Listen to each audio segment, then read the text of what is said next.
Hi hello ನಮಸ್ತೆ friends, welcome to ಮಂಗಳ Prabhuraj vlogs. So ಇವತ್ತು ನಾನೊಂದು ಸ್ಪೆಷಲ್ ರೆಸಿಪಿನ ಮಾಡ್ತಾಯಿದ್ದೀನಿ. ಸೊ ಈ ಒಂದು ಸ್ಪೆಷಲ್ ರೆಸಿಪಿ ಬಂದ್ಬಿಟ್ಟು ಈಗ ಸೀಸನ್ ಇರೋದ್ರಿಂದ ಈಗ ಎಲ್ಲ ಕಡೆಯೂ ಇದು ಅವೈಲೇಬಲ್ ಇರುವಂಥ ಒಂದು ಅವರೆಕಾಳು. ಸೊ ಈ ಅವರೆಕಾಳಿಂದ ನಾನು ಮಾಡ್ತಿರೋಂಥ ರೆಸಿಪಿ ಬಂದು ಇದ್ಕಿದ ಬೇಳೆ ಸಾಂಬಾರು. ಸೊ ಇದು ಇದ್ಕಿದ ಅವರೆಕಾಳಿನ ಸಾಂಬಾರಾಗಿದೆ. ಸೊ ಇದು ನಾರ್ಮಲಾಗಿ ನೀವು ಎಲ್ಲ ಕಡೆಯೂ ನೋಡ್ತೀರಾ. ಆಲ್ಮೋಸ್ಟ್ ಈ ಸೀಸನ್ ಬಂದರೆ ಎಲ್ಲರ ಮನೆಯಲ್ಲೂ ಇದನ್ನು ವೆರೈಟಿಯಲ್ಲಿ ಮಾಡ್ತಾರೆ. ಸ್ಪೆಷಲಾಗಿ ಇದನ್ನು ಉಪ್ಪಿಟ್ಟಿಗೆ ಹಾಕಿ ಮಾಡ್ತಾರೆ. ಸೊ ಸಾಂಬಾರುಗಳು ಮಾಡ್ತಾರೆ, ಕಾಳು ಸಾರು ಮಾಡ್ತಾರೆ. ಸೊ ಸ್ಪೆಷಲ್ ಅಂತ ಬಂದರೆ ಇದ್ಕಿದ ಬೇಳೆ ಸಾಂಬಾರು ತುಂಬ ಸ್ಪೆಷಲ್ ಆಗಿರುತ್ತೆ. ಎಲ್ಲದಕ್ಕಿಂತ ಸ್ಪೆಷಲ್ ಅಂದರೆ ಇದ್ಕಿದ ಬೇಳೆ ಸಾಂಬಾರಾಗಿದೆ. ಸೊ ಹಾಗಾಗಿ ಇದನ್ನು ನಮ್ಮ ಮನೇಲಿ ಯಾವ ರೀತಿ ನಾನು ಮಾಡ್ತೀನಿ ಆ ಒಂದು ರೆಸಿಪಿನ ನಿಮ್ಮ ಜೊತೆಗೆ ಶೇರ್ ಮಾಡ್ತಾಯಿದ್ದೀನಿ. ಸೊ ಹಾಗೆ ಇದಕ್ಕೆ ಯಾವುದೆಲ್ಲ ಇಂಗ್ರೀಡಿಯೆಂಟ್ಸ್ ಬೇಕು, ಯಾವುದೆಲ್ಲ ನಾನು ಸಾಮಗ್ರಿಯನ್ನು ಉಪಯೋಗ ಮಾಡ್ತಾಯಿದ್ದೀನಿ ಅಂತ ನಿಮಗೆ ತೋರಿಸ್ಕೊಡ್ತೀನಿ, ಬನ್ನಿ ಫ್ರೆಂಡ್ಸ್. ಇದಕ್ಕೆ ಮೇನ್ ಇಂಗ್ರೀಡಿಯೆಂಟ್ಸ್ ಬಂದು ಈರುಳ್ಳಿ, ಟೊಮೆಟೊ, ಕೊತ್ತಂಬರಿ ಸೊಪ್ಪು, ಒಣಮೆಣಸಿನ್ಕಾಯಿ, ಹಸಿ ತೆಂಗಿನಕಾಯಿ, ಶುಂಠಿ, ಬೆಳ್ಳುಳ್ಳಿ, ಗಸಗಸೆ, ಲವಂಗ, ಚಕ್ಕೆ, ಕರಿಬೇವು ಸೊಪ್ಪು. ಇದು ಎಲ್ಲ ನಾವು ಮಸಾಲ ಮಾಡ್ಕೊಳ್ಳೋದಕ್ಕೆ ಇದನ್ನು ನಾವು ಫ್ರೈ ಮಾಡ್ಕೊಳ್ಬೇಕು. ಸೊ ಇದನ್ನೆಲ್ಲ ನಾವು ಚೆನ್ನಾಗಿ ಸ್ವಲ್ಪ ರೋಸ್ಟ್ ಮಾಡಿ ಆಮೇಲೆ ನಾವು ಇದನ್ನು ರುಬ್ಕೊಳ್ಬೇಕಿರುತ್ತೆ. ಇದ್ರ ಜೊತೆಗೆ ನಾನು ಇದ್ಕಿದ ಅವರೆಕಾಳು ತೊಗೊಂಡಿದ್ದೀನಿ. ಸೊ ಅವರೆಕಾಳು ನಾನು ಅರ್ಧ ಕೆ ಜಿ ತೊಗೊಂಡಿದ್ದೀನಿ.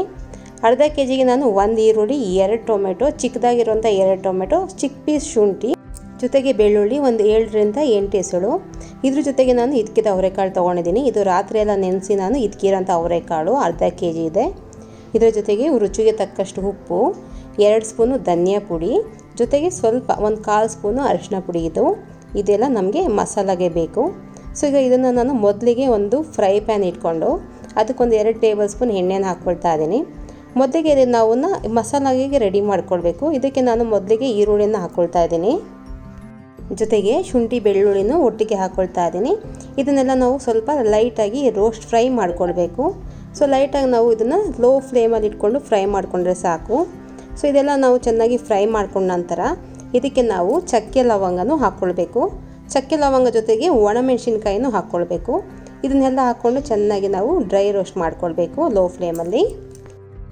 ಇವಾಗ ಇದಕ್ಕೆ ನಾವು 2 ಸ್ಪೂನು ಧನಿಯಾ ಪುಡಿನ ಹಾಕ್ಕೊಳ್ಳೋಣ, ಜೊತೆಗೆ ಅರಿಶಿನ ಪುಡಿನ ಹಾಕ್ಕೊಂಡು ಸ್ವಲ್ಪ ಲೈಟಾಗಿ ನಾವು ಇದನ್ನು ರೋಸ್ಟ್ ಮಾಡಿ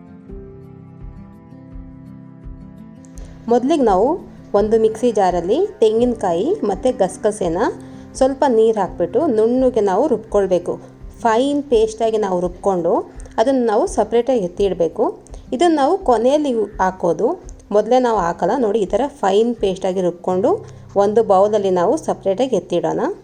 ಸೊ ಇದಾದ ನಂತರ ನಾವು ಅದೇ ಮಿಕ್ಸಿ ಜಾರಲ್ಲಿ ನಾವು ಫ್ರೈ ಮಾಡ್ಕೊಂಡಂಥ ಮಸಾಲಾನು ಅದನ್ನು ನಾವು ಫೈನ್ ಪೇಸ್ಟು ಮಾಡ್ಕೊಳ್ಬೇಕಾಗುತ್ತೆ. ಈಗ ಅದೇ ಮಿಕ್ಸಿ ಜಾರಿಗೆ ನಾವು ಫ್ರೈ ಮಾಡ್ಕೊಂಡಿರೋಂಥ ಮಸಾಲ ಐಟಮ್ನ ಹಾಕಿ ಇದನ್ನು ನಾವು ಚೆನ್ನಾಗಿ ನುಣ್ಣಗೆ ರುಬ್ಕೊಳ್ಳೋಣ.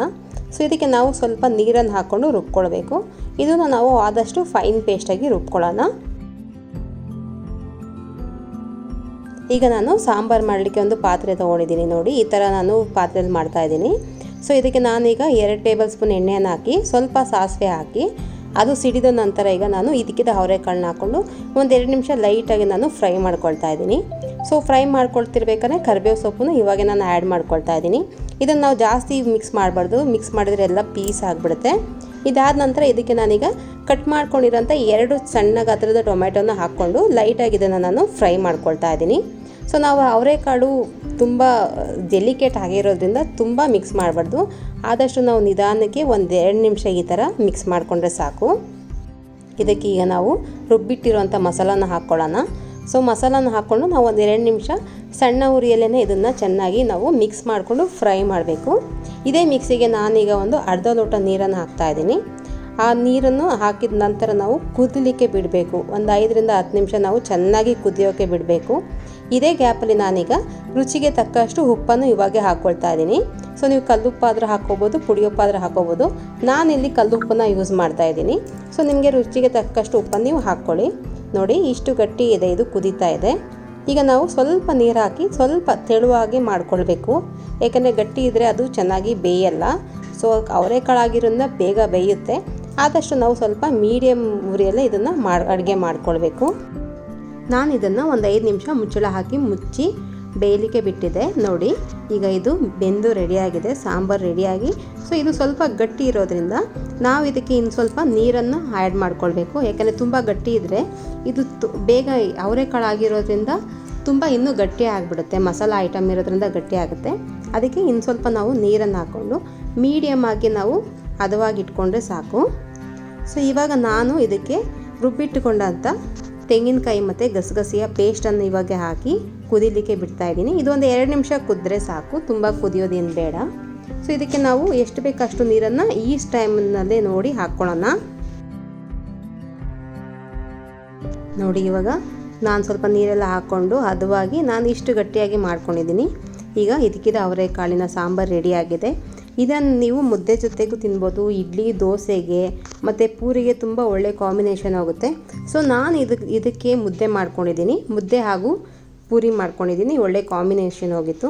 ಸೊ ನೀವು ಇದನ್ನು ಯಾವ ರೀತಿ ಮಾಡ್ತೀರಾ, ನೀವು ಯಾವ ಥರ ಯಾವೆಲ್ಲ ಪದಾರ್ಥ ಹಾಕ್ತೀರಾ ಅಂತ ನನಗೆ ನೀವು ಕಮೆಂಟ್ ಮೂಲಕ ತಿಳಿಸ್ಬೋದು. ನಿಮ್ಮ ಅಭಿಪ್ರಾಯವನ್ನು ತಿಳಿಸಿ. ಈ ವಿಡಿಯೋ ನಿಮಗೆ ಇಷ್ಟ ಆದರೆ ಲೈಕ್ ಮಾಡಿ, ಶೇರ್ ಮಾಡಿ, ಸಬ್ಸ್ಕ್ರೈಬ್ ಮಾಡಿ ಹಾಗೂ ನಿಮ್ಮ ಫ್ರೆಂಡ್ಸ್ಗೂ ಶೇರ್ ಮಾಡಿ. ಈ ವಿಡಿಯೋ ನೋಡಿದ್ದಕ್ಕಾಗಿ ಧನ್ಯವಾದಗಳು. Thank you friends.